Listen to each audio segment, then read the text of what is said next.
Good morning, friend. I have another fantastic conversation today. I'm happy to have you guys here, and I'm super happy to have my friend Kenya Imani here. Kenya is a personal Yeah. finance coach. So we're going to talk about so we talk all the time about taking a sabbatical or about leaving the situation, the bad situation. Today we're going to talk about how do you get the money? So welcome, Kenya. I'm so glad to talk to you today. I am so excited to talk to you, Stephanie. Yes. You have been one of my first people look when thinking about taking a sabbatical and learning about house sitting. So I'm really excited that we find, and I watched your YouTube series about all the women who took sabbaticals. So I'm super excited. Yes, I'm super, we're just going to say super excited a million times. Yeah, I'm really glad to have you here because when women talk about the sabbatical, always that's the first question. Yeah, but how do I afford it? Yeah. Because I have debt or because I have these financial responsibilities. So we're going to talk today about Yes. how to afford it, like how to have enough money to walk away when it's time to go, walk Mhm. away from a job. Some people love their jobs, right? But other people are Right. stuck in toxic jobs or in, toxic countries, and just money is the sticking point. Hmm.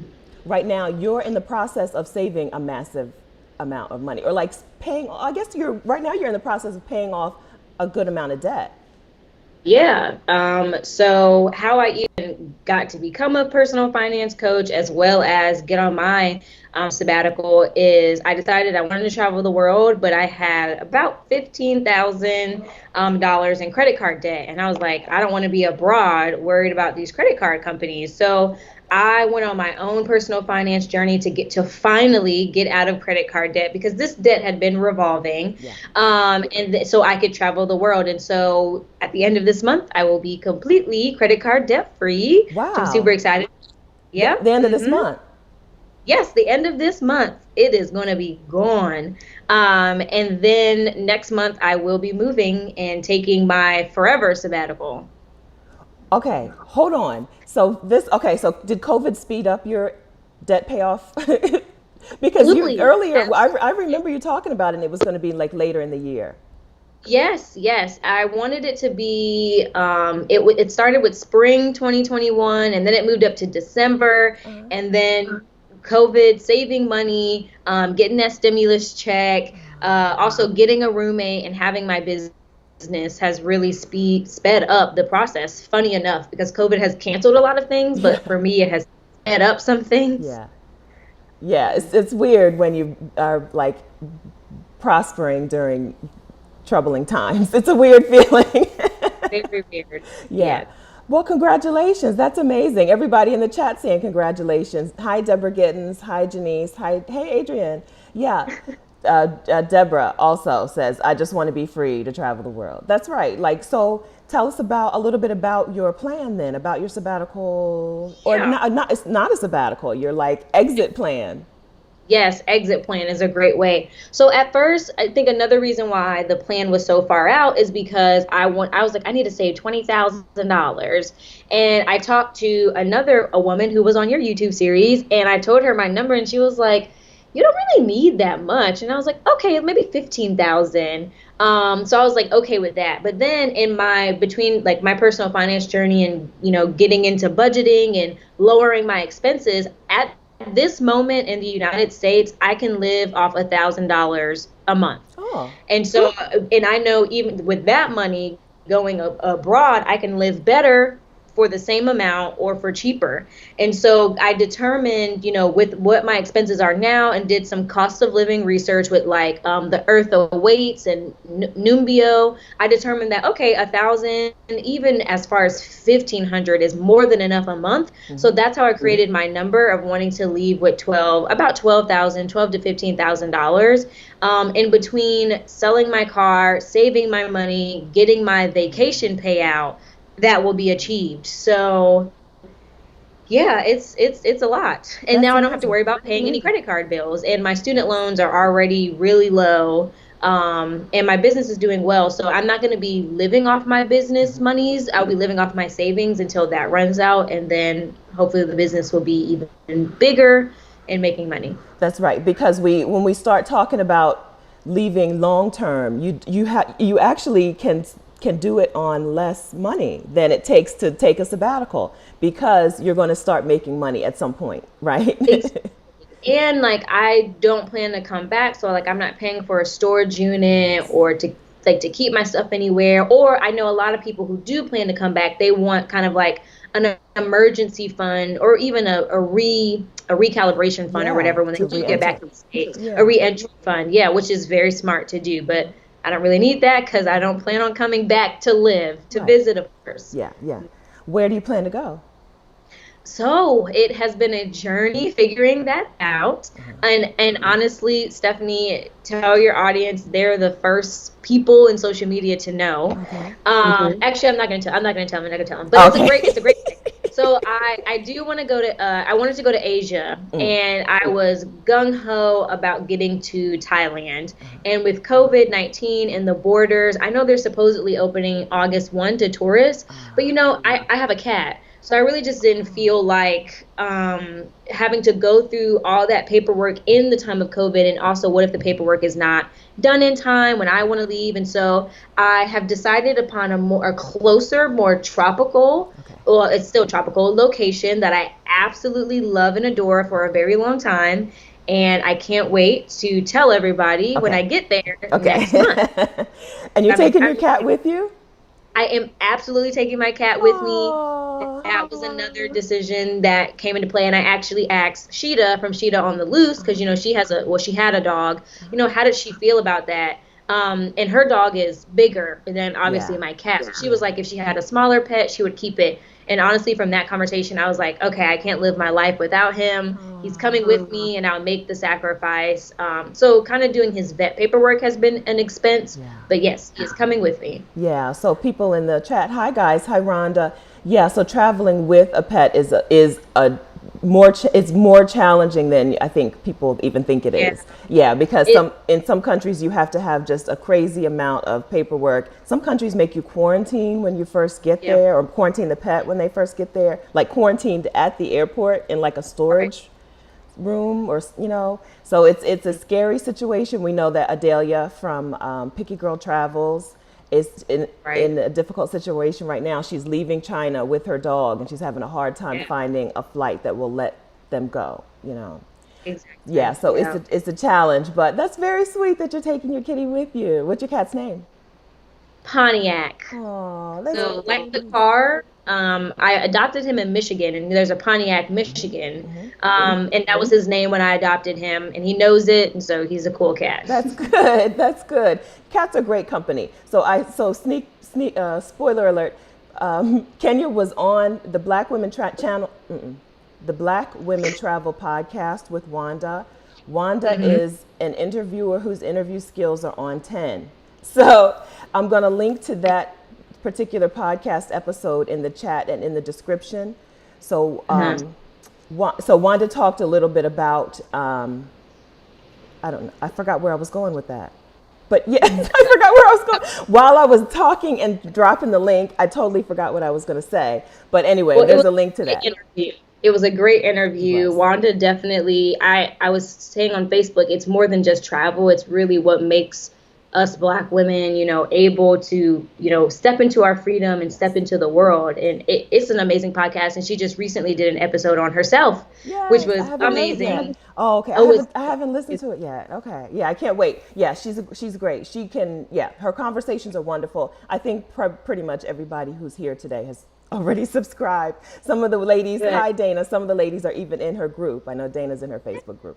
Yes, I am in her Facebook groups. Yeah. So, okay. So you came on this $12,000. So you had some debt. You decided that you needed to pay off the debt and get $12,000 in savings before you could leave the country on your forever sabbatical. Yep. Okay. So I would like to outline, you ran over, or like you ran through some of the steps. I'd like to outline them a little bit more. Okay. First one was getting a roommate. Now, I've done this before. How hard of a decision was that? It wasn't that hard. When I saw like how much money I could save just by splitting my bills in half, and how much that extra money would go towards my credit card debt, I was like, okay, this is something I need to do. But the great thing is my roommate is my coworker. So I didn't have to search around. I already knew him. He had recently came back from the Peace Corps. And so he was like living with family and he was like, I need to get out. And so I was like, oh, well, I have a room. So that has, and I know that decision is not for everybody. But for me, I was like, one, I need to do it. Although I had just moved from New York, just had another roommate. And I was like, I never want another roommate again. But I had my goal set. Like I needed to be free. And if I have to sacrifice some space, then I'll do that. So first step, well, really the first step before that is like acknowledging there's a problem. Like should not be in $15,000 of credit card debt. Like that's ridiculous, you know? And I'm not that old either. And so that acknowledging that problem, you know, making that decision, like I'm going to get rid of this for once and for all, because in the years prior, like in 2018, I said, I want to be debt free, but I never really did anything about it. So I guess like step 3 would be like taking that action, making that plan. So it was getting a roommate, lowering my expenses, no spend days, which we'll talk some more about, making sure I'm saving while also building a business and planning my trip abroad. So getting the roommate was the best thing that ever happened to me. And I've also helped him with his own finances. Good. Yeah, you have a live-in client. That's good. Absolutely. When you talk about we're talking about $15,000 in credit card debt. This isn't credit cards plus student loans or other stuff. This was just the credit card debt. Okay. So now that you have like it's mostly gone. It's like, you know, you've done such a great job of paying this off. Are you feeling like the payoff process, like the sacrifices did you go overboard? Like did you do too much, or was it the right amount of sacrificing? I think it was the right amount of sacrifice. Like I did just enough where I was uncomfortable I was uncomfortable, meaning that I was reaching my goals. Like I knew that I was not staying stagnant or being in my comfort zone, which got me into this debt to begin with. You know, I had to change a lot around mindset and habits that I was doing, but it was definitely sacrifice enough. Because even I talk about with my coaching and with no spend days, I would still treat myself. I remember like my first month of no spend days, I was able to gift someone a gift, went out to dinner, and, you know, still had my bills paid. It's just a matter of prioritizing what actually matters to me with moving abroad. And so buying clothes does not matter to me. I actually stopped traveling this year too, because I was like, I spend a lot of money on travel. Even if I am like staying with friends when I get to my location, the food and the planes like take up a lot of money. So it was enough sacrifice, and I knew that it was only going to be short term, whereas this change was going to be a lifelong change of pretty much being free from owing anybody anything. Now, so when you set up the original plan, was there like a lot of times when women start talking about this plan, they're like, oh, but there are other, was money the only sticking point, I guess is my question. Was money the only thing that you felt like you had to work on? Or was there a problem? Did you have a concern about the idea of leaving the country, the idea of like making this overall change to your life?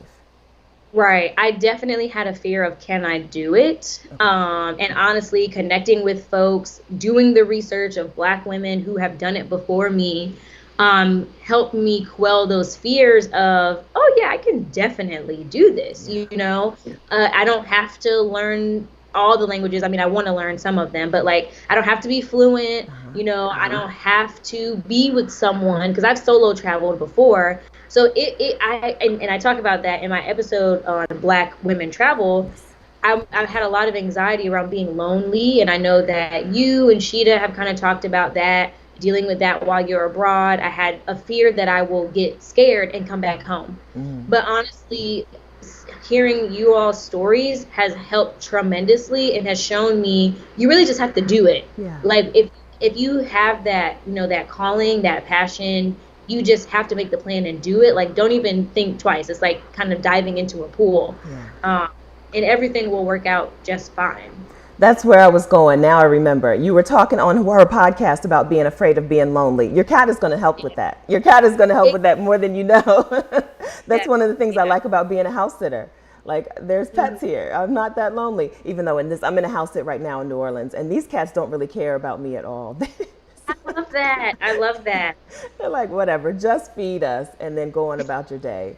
But yeah, that really does help with loneliness and finding a community. Being on the Facebook groups or like the online platforms that you're a part of means that Mhm. you'll be able to have like friends wherever you Right. land, wherever you go in the world. Yes. There's somebody, there's some black women there, wherever you go.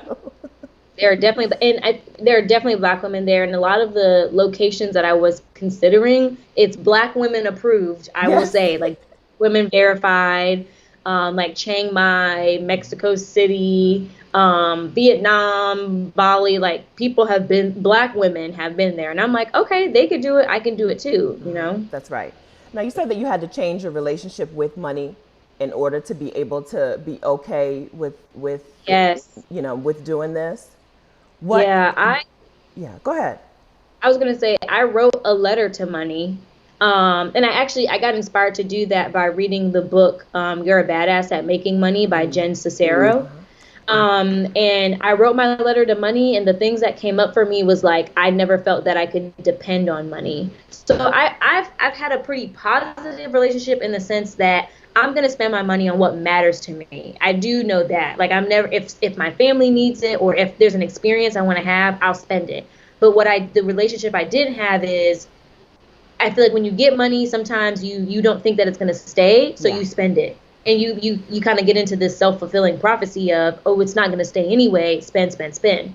And so I had to change my mindset around like my financial priorities. What is the purpose of this money that I'm spending? And also when you're planning to move, you don't want to acquire new things or too many new things. So it's like, does this purchase fit into my long-term goals of being abroad? So that really helped me just kind of understand that, like, yes, money comes and goes, but I should be a better steward of Yeah. my money, especially if I'm asking for more money to come in. Am I just going to get back into debt? Like, we don't want that. Am I going to spend it frivolously? I don't want that either. I want to be purposeful with my spending. On Instagram, you talked about people having like money shame, and the reason that some of us don't get in touch with or don't get like in control of our money is that we feel ashamed that we're not already in control of the situation. But that shame is Yes. also a self-fulfilling prophecy. It's just like snowballs. Yeah, and I just talked to my Instagram story the other day about the first step in like changing your relationship with money is stop making yourself feel bad. So Yeah. the shame that comes up, it's shame that I'm in debt, shame that I don't know how to budget, shame that I've, never can reach my savings goal. But it's like, how can you blame yourself when you weren't taught? It's when you like you think you're supposed to know it all. I hear a lot of shoulds. Well, I should know this already. How? You didn't learn it in school. Your parents, probably didn't learn it, so they didn't know how to teach you. Or even what I'm hearing with some of my clients is, even if their parents were good with money, they never still sat them down and tangibly gave them the skills and habits. And so it's like, give yourself grace. Yes. You're not going to know it all. And even myself, I didn't just start this journey, out of the blue. Like, I've done a lot of research and implementation to get to know the things I know and get to where I am. So yeah, you have to let go of that shame. And as Brene Brown talks about with vulnerability, like the perfect way to get past shame is to be vulnerable, is to be out with it. And that's why I started talking about my personal finance story on my Instagram, because I'm like, I'm not going to be ashamed, and I want people to hold me accountable. Yes. And then once you let go of the shame, you start to see that money is just like a tool. It's not, it doesn't have the power over you. It's just a thing. No, it doesn't. You have power. Money is coming into your bank account. Money owes you. And so, yes, I always say use money as a tool to create the life that you want and not a barrier to the life that you want. And that doesn't mean that you have to have a lot of money. It just means that we need to be fiscally responsible, financially literate, thinking about our future and not just tomorrow, or not just in this moment. I want some instant gratification. Now, I think you said something in getting and paying down your debt and growing your savings. You said that you did something that I don't do. You checked your bank account balance every day. Yeah, yeah. And here's the reason why. So My bank also gives me text alerts. So every morning I wake up and I know what's in my bank account. The reason I check my bank account every day, or I used to check it every day, now it's like more every other day, is because every cent has a purpose, and I give that cent or that dollar a job, and I need to make sure that my dollars are going exactly where I say they want to go. And being a millennial, a constant spender, sometimes there are some overdrafts, and I'm like, I don't want to deal with that, with the pending charges and stuff like that. So I need to make sure that, like, and also I budget really like to zero. So I need to make sure what bills came out are the right amount. My money is going where it's supposed to go. And it's a good way to keep track of like fraudulent purchases or double charges and things like that. But also it creates some kind of consistency with your money. Yeah. I know a lot of people that never look in their bank account, and they're just like swiping and with bravery, like, let's just hope that it's in there. And I've been there too, but when you start becoming more consistent, you let go of that fear of looking, because it's like, oh, I looked at this yesterday, I know what's in there. You start to feel more confident and more in control of your money. I think that was a good indication back when I had a job that I had no handle on money. Before I started saving for my sabbatical, I had no idea what was going on with my account. One day I walked into my job and they were like, we think we paid you twice. They had hired another Stephanie Perry, and different spelling of the name, and of course different social security number, but somehow I got both of our paychecks. And I didn't know, like, I had this money for a whole day extra, and I had no idea. I wish I had known. That's another thing. But yeah, I was totally clueless about what was going on. And that was like the first step that I had to take when it was time for me to start saving this money for the sabbatical, was like, open up, look at your actual statements. Right. Because yes, it's not just about, what money's coming out. It is seeing what money's coming in as well, because I remember I was packing things up for exit plan, and I found $70 in a graduation card from 2018.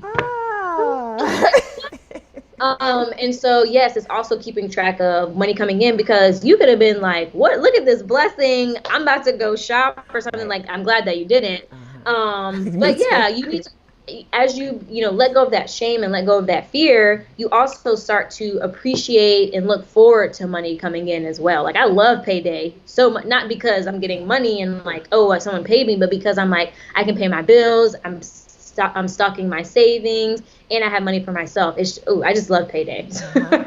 Yeah. Hi friends. Hi Talking Media. Hi G. Gertrude's here. Gertrude says she loves the idea of giving each dollar a job. So this is something that's new for you. This is part of the debt pay down system. Yes. Because probably beforehand it was just like whatever with the money. Money's here, money's not here, I don't know. The computer bank will do what it needs to do. Just kind of like trusting these outside forces to make sure your money is doing what it needs to do. And yes, I acquired this habit from paying off my debt, but it's a lifelong habit. Like, I will continually look at my bank account even when I'm making six figures, because I need to know what my money is doing, because it's my money. It's my responsibility to know and to lead it where I want it to go. So this pay down came from the roommate, and then tell us another source of the money. My roommate, so no spend days, which are essentially days that you don't days that you don't spend any money. And again, this was supposed to be a 12-month plan. So I was like, my goal is to pretty much have 10 no spend days a month. And so people kind of get fearful of that. But essentially, it's saying that like the money doesn't have power over me, that just because I have money doesn't mean I have to spend it. I don't really plan them out. I guess you could schedule out when you're not going to spend money, but I'm just more conscious of when I am spending money, why I'm spending that money. And so if I'm not spending money, I will put an X on a calendar. So I started tracking my no spend days. I got a calendar from work, it was really nice. And I said, I can use this to track my no spend days. And it's so much easier than you think it is, especially when you have a plan and a purpose. And I remember it was January, my first month, and I think I got like 20 days. And then COVID happened, and I was consistently getting 20, 30 days. because and I don't count like when I go out to buy gas or groceries, like I need those things to survive. Okay. I'm counting if I'm spending money just to spend money. Like my bills need to be paid. Um, and another way that I've kind of like made sure that I can still treat myself, because with all of my clients, I make sure we're still treating ourselves because that's human Okay. and humane. So I'll schedule out the day. I know that on July 10th, I will be spending money, and I know what my budget is, my boundaries are. And so I know, what's going to make me the most happy, but the most cost effective. I think on my page recently, I put the cost and joy spectrum. So like what costs money and gives me joy, what doesn't cost money and still brings me joy. And so it's a lot of perspective changing too. I've kind of dabbled in minimalism on this process, as well as creating the exit plan. But that has helped. So roommate, no spend days, extra paychecks. This month is an extra paycheck month for me, and then the stimulus check helped. Oh, and then my tax refund Yes. completely went into debt. So yeah. Kenya, how do we keep the no spend days just from being like I spent the same amount of money in the week, I just spent it all in 2 days? Like, how do we intentionally go and make sure that no spend day is really a no spend day? That's an amazing question. And it starts with your budget or your boundary. So if I allocated $100 for spending money, I know that even if I spent all of that money, throughout days in the month or one day, I only have 100 allocated towards that, because I've already transferred money to my savings. I already have enough money to pay my bills.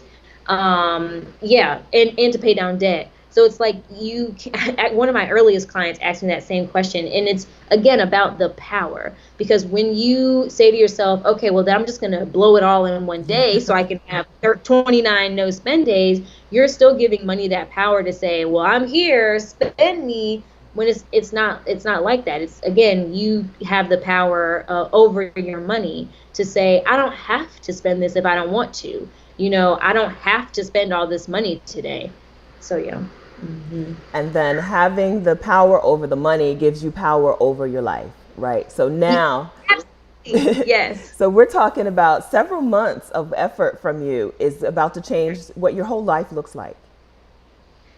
Yes. My life has changed. My like inner being has changed. My mindset has changed. And if I had to put it in like a sentence, how it has changed is really staying purposeful with my life. So purposeful with my passion, my work, my money, and as well as like my freedom, like my self-care, like my mental health, all of that. And knowing that at the end of the day, I know what's best for me, whether that's leaving a toxic country or getting out of debt, and how I plan to do that. Or it's, I'm going to choose my happiness over everything. And a lot of times people try to tell themselves, well, I am happy and I'm drowning in debt. And I'm like, but you could be happier. Yes. You can give yourself permission to be happier. Nothing is holding you back but you. And that's another thing I realized as well. So my whole life is absolutely different. I'm a different person, I would say, as well.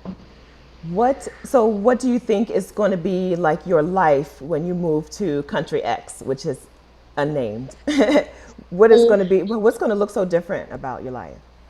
Well, like I always say, live better for less. So when I lived in New York City, I was paying $1,300 a month to live in a 2-bed, 1-bath with a roommate. Yes, No. with a roommate in Harlem. And I ultimately left New York because I was like, it's so expensive and it's not convenient. Like if I'm going to be paying $1,300 a month, I need to be on a beach, in a beach house, and like eating fresh foods and being surrounded by the sun, being more active. And so my life will be those things. I will be living better for cheaper, having fresh food, being in community with people, working from home more, pre-COVID, post-COVID, whatever. And it's just, and also in terms of money and spending, I have like a financial strategy, a financial plan about building my investment portfolio. So, now that I'm credit card debt free, like what's next? Well, what's next is building up my business savings, paying off my business investments, and then also investment account. So starting an investment account, growing my assets, And because I know that I'm living better for less, I know that I don't have to like create this whole facade of I got this big mansion by the beach, or I don't have to do that because I love my life as it is at $1,000 a month or even less. So all that extra money I'm getting can go towards my financial future. I mean, I feel like I'm living that life already, which is really good. But it's just going to be amazing. I can't wait. I agree. It's going to be amazing. Yeah. It's funny how, like, once you set your eye on this goal and you start looking at, like, I could live this way in this country. Like, when I go down to that, I house sit a lot near Guadalajara, Mexico. You know, like I could Yeah. go down there and I could live like this. Then all of a sudden, the old way of living just does not make sense anymore. Like At all. once you see it, you're like, oh, I no longer live in New York City with the $1,300. I can't believe you're $1,300 with a roommate. I guess I Yeah. should. I've heard this, but it still sounds awful. Gee, Gertrude is in San Diego, and she's like, San Diego is expensive for no reason. I mean, Right. once you see another perspective, it's really hard to go back and be like, oh, well, okay, I'm going to go back to this. You're like, you're ruining, you're ruining that whole facade, that whole idea that this was the dream. The facade, the dream. I don't think it's a dream at all. I think it's what we've been kind of like told that we have to do. Get the house, get the car, get the 2.5 kids, and always have new things like a new car and the best. And I'm Yes, like, do you really want those things? right. Like, do you really want that? And what will that do for your life if you get it? And I'm not saying, don't buy things, but I'm saying if you're going to buy something, have it mean something to you and towards your future. You talked about how you needed rest. Like part of this forever sabbatical is I hope that you start off the sabbatical with rest. I know that you're working, you have a business, but I hope Right. that you get Yeah. a chance to start it with a significant period of rest. I think you went Yeah. from, did you go from college straight to, you went from undergrad straight to graduate school? I graduated undergrad early, and then I took a year off, and I did AmeriCorps, and then I went to grad school, and then I went right into the workforce. So, Okay. and I'm kind of like an overachiever, so I've definitely been, let's just add it, in discovering rest. And so, actually, a big piece of when I chose my first stop on my exit plan was I need a place that's going to be relaxing, serene, restful. So not a city like Bangkok or something like that. Right. So that's very important to me to get that rest. And I also the kind of I wouldn't say the weight of the world, but these societal expectations of climb the ladder, get the rat race Yeah. essentially. That was also, I'm sorry, keep talking. They can't see me, but they can see you. I have to move. okay. So it was hindering my rest. And I know part of it was me too, feeling like I have to do everything and make this accomplishment, the next accomplishment. And so I really look forward to living in countries where rest is more of an option and kind of not maybe not even intentionally, but a part of the culture. Like, things going slower. I don't have to be anxious all the time, and there are no expectations, on me besides enjoy my life and see the world and build a business that I feel proud of, doing work that I feel proud of. Speaking of building a business, I'm sorry, I had to move. I had to move. My charger wouldn't reach. Speaking of Uh, building a business that you're proud of, I'm going to link to. So I've linked to Kenya's Instagram a couple of times in the chat. We're also going to link to her coaching program, which is called From Broke to Woke. Which Broke to woke. tell us who From Broke to Woke is for. You have an amazing. So I did a video a while ago where I talked about telling people like point A to point B. I can get you from point A to point B, and From Broke to Woke is very clear about what's happening. Tell us who it's for. Yeah. So who it's for? I'm going to help the regular person, like I said, who feels like they want more in life. They want to finally take control of their money. They're tired of not reaching their financial goals, and they want help and guidance to get there. I think you can definitely spend time doing it alone, but why would you like to spend months on end doing the research like I did when I can give you the personal finance concepts, introductory budget, saving, investing, retirement, etc. in 8 weeks?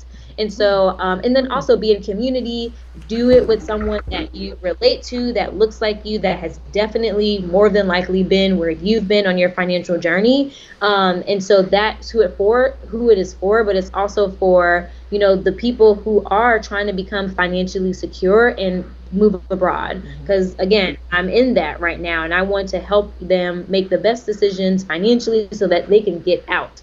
Yes. And then also as an entrepreneur, how do you balance your personal money and your business money and also make smart business financial decisions? And so it's also for someone who considers themselves an entrepreneur.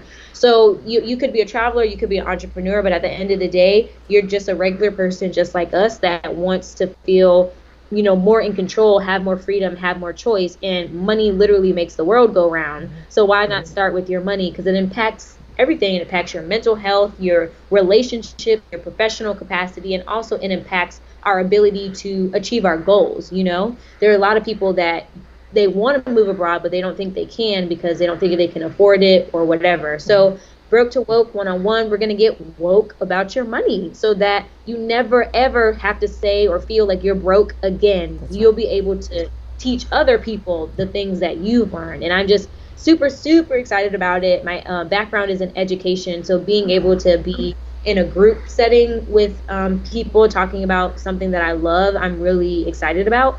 I also currently have one-on-one clients as well. So that's for 3 months, and people that want more kind of like more access to me and more guidance with their financial strategy. But yeah, group coaching, I feel like is my baby, Yeah, that's exciting because money freedom, when we talk about financial freedom, some people conflate that with wealth, right? No. We're not talking about, replacing a handful of wealthy white billionaires with a handful of wealthy black billionaires who are hoarding money, right? We're talking about having enough money to be able to live your life, live your dream life, not just the life that, you've been handed, but like to live your dream life. And you can live your dream life without having, 12 Six figures. 12 figures. 12 figures. I love that. 12 figures. You absolutely can. Society tells us that we can't, but you absolutely can. Yeah. So if someone is interested in group coaching, here is the link. I'm going to drop it one more time. From Broke to Woke. Yes. Also follow Kenya on Instagram. Yeah. And you will get all of you will get the wisdom that I have been getting from her for all this time and keeping to myself. Get it and share it. Yes, and with Broke to Woke, if you're interested, go to the link. Send me a DM. I would love to talk more about you, because essentially what happens, the first step is you apply. And it's not an application of like, well, how much money is in your account? It's more so, where are you at right now? Where do you want to be? Is this the right program for you? Then we get on a Zoom call so I can get a little bit more details. And then I go through, the program itself. And then we get you enrolled, and we start July 27th, which is a Monday, with the modules, lifetime content, lifetime modules, and then we have our group coaching calls every Friday. So yeah, either send me a DM or just do the application. You will absolutely hear from me. That's wonderful. Group coaching you said group coaching is your baby. I'm a big fan of group coaching too, because you get the expertise of the coach, and you get some sisters who are in this with you who just support you. Like, they just want you to win. It's a wonderful way to do it. Like, there are different ways. You could just watch some YouTube videos, right? Or you could just, you could just read a bunch of books. But group coaching is the total package, because you get a team. If you don't have anybody on your side right now who is saying, save this money so you can pay off this debt and you can go on your forever sabbatical, in Kenya's group coaching program, you will find some women or some people. I guess they're not just women, but most people. Mostly it's women. Most people are women. Black women, but I have a few sprinkle of men, which I absolutely love. I love to see it. Yeah. But yes, you will have that person, to motivate. I mean, that's what I do as a coach. I motivate you. I guide you. I make you understand what you should already know, is that you can do this. You're inherently worthy and valuable, and you deserve everything that you want in your life. It's just a matter of, how can we get there, and how can we use your money to help you get there? That's right. I tell this story sometimes. I used to come home from work. I worked night shift. I would pull out the calculator that I had absconded from work, and I would sit on the sofa and calculate how many days exactly like this day I was going to have to live through. And that was my life. That's how I Wow. would do that every morning. I would sit down, pull out this calculator, and I'd be like, well, if I'm working 5 days a week, 50 weeks out of the year, I'm going to be working Uh-huh. for another 24 years. I'm going to have to live through this day this many more times. And then I would Oh lay my. down on the sofa because I didn't even have the drive to go up to sleep in my bed. I would just lay down on my sofa and then wake up and start another day. Wow. That Stephanie, you is were ready to that's not a go. way to live. That's not a way to live. That there's Not. and you would never know it by looking at me today. Look at my face. Like that You're always smiling. that is Always. because I just bumped into other people who were sharing information, right? I bumped into some guys in San Diego who shared the whole travel on a budget world with me. And Mm-hmm. then I found other people who were doing similar things and I got in community with them. And then I did Right. it for myself. Yes, community is not to be taken lightly at all. You can't do anything alone, essentially. You're going to have to rely on some information or somebody to help you. Absolutely, absolutely. It works. Like I'm a witness. I'm a witness. So if you identify with that idea of like, I know my life is supposed to be something different. It doesn't have to be like some grand thing. I'm a house sitter. Like I'm not talking about doing some grand thing, but I knew my life was supposed to be something different. Even Yes. if it was just, I want to see some other countries, like I want to travel the world. If you think it's supposed to be something different, getting a handle on your money is the first step.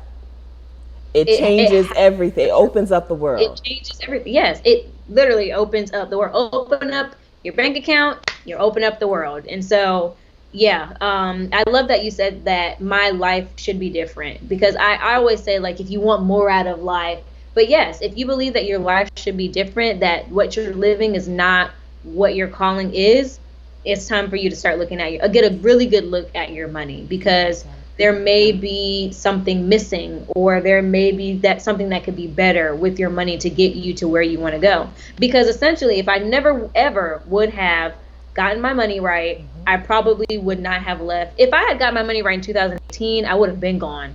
I would not be here on this call. But because I, twiddled my thumbs and didn't think it was possible, I'm now leaving 2 years later. But it's just we can have so much power. I believe we have personal power over our lives, Yes. and so let's start utilizing that with our money. My friend Charmaine says she's at the same place right now. She just uses her own calculator. Well, I worked in a pharmacy where calculators were in abundance. Um, Yeah, but Charmaine's been in school. She's raised a family, and so now, like a lot of the women in the chat now is like the perfect time. It's like yes, the forces are conspiring to help us get out the door. yes, they are. They Even, are. I was at the perfect time because I don't have a husband, I don't have a car note, I don't have a mortgage. It's my only responsibility besides myself is my cat. uh-huh. And so I was like, why wait? Because this question comes up so often in the Facebook groups. Your credit, no one cares about credit outside of the United States. That's right. You do not have to be a prisoner to your credit score. And I actually have pretty good credit, but I don't care. I don't care when I leave. I may cut up some cars before I leave. It just doesn't matter. It's not like getting an apartment out of the country. They're going to run your credit. Nobody. You're exactly right. Your credit report stays in the borders of the U.S. That's right. Exactly. That's Now, exactly if you right. plan on coming back to the United States, or there's even a chance of that you're coming back long term, keep your credit score good, pay off some debts, keep the balances low. But other than that, I'm not saying don't pay off your debt because I think that's a deeper rooted issue than just like, oh, I'm not going to pay it off. But don't feel pressure to be perfect with your credit when you leave. Okay, friends, we're going to bring this to a close. Kenya, I appreciate you so much. Now, I've dropped links in the description and in the chat for Kenya's Instagram and for from broke to woke. So make sure that you follow her and take this seriously. Don't leave this. I always say this. Don't leave this live stream the same place you came. So if you are ready to make some changes, make some changes. Also, I want to stress one more time that when you're leaving long term, like when you're leaving full time, you actually need Hmm. less money than if you're just going on a sabbatical, because you know you're Right, going to be making money as you go, whether you're making money online or whether you're working when you get somewhere. right. So if a Or you're going to sabbatical, be slow traveling and it's just more affordable. so if a sabbatical seems like not quite what you want, long term travel isn't the only option. You can just go somewhere, move somewhere, and That's true. it does take less money than the sabbatical, because you know you're going to be working. So I want to stress that too. You know, we Yeah. think about things in terms of like how much cash is it going to cost, but I think that the you know Kenya's idea, Kenya's system of, or Kenya's like forever sabbatical is going Hmm. to cost her less money to get out the door than Right. a 1 year sabbatical where you're not going to be making any money, because she's got a business that she's going to be hopefully working part time and giving Thank herself you, time to rest. Stephanie. I hope. Yes, actually really working part-time because someone said this to me last week. I didn't quit my job to work 40 hours a week. And I said, "You're right." So Yeah. yes, part-time. I hope so. I hope so. When you want, like, but I hope that you give yourself some breathing room and some time to relax Yeah. and enjoy free time, because free time is amazing. It's amazing. It'll change your life. It'll make you look like this. I recommend it. And I will say to everyone who is on the live, like just as much as we love Stephanie and we follow her journey, I am here for you all every type of the way. I don't have any facades or anything. I'm very relatable and I want you to talk to me. You know, I want to talk to you as well. So I'm not going to sell you anything that you don't want. I'm really here to help and I love connecting with people. So please hop in my DMs. Let's be in community together. Yes, Kenya is on a mission. Dana says, Kenya, Dana says to you, Kenya, you have created something amazing. Your commitment is palpable. Wishing you the absolute most and the absolute best. Here, here, Dana. We Thank you all so agree. much. Oh, thank you, Ve- thank you. I really, really appreciate that. Very Good. kind words. We appreciate you. I thank you for your time. Thank you, All friends, for right. joining us today, for participating in the chat, and for being as wonderful as you always are. I hope that you guys have Always. an amazing weekend, and we'll see you again. All right. Okay. Bye, y'all. Bye, Bye, friends. Steph. Bye, Kenya.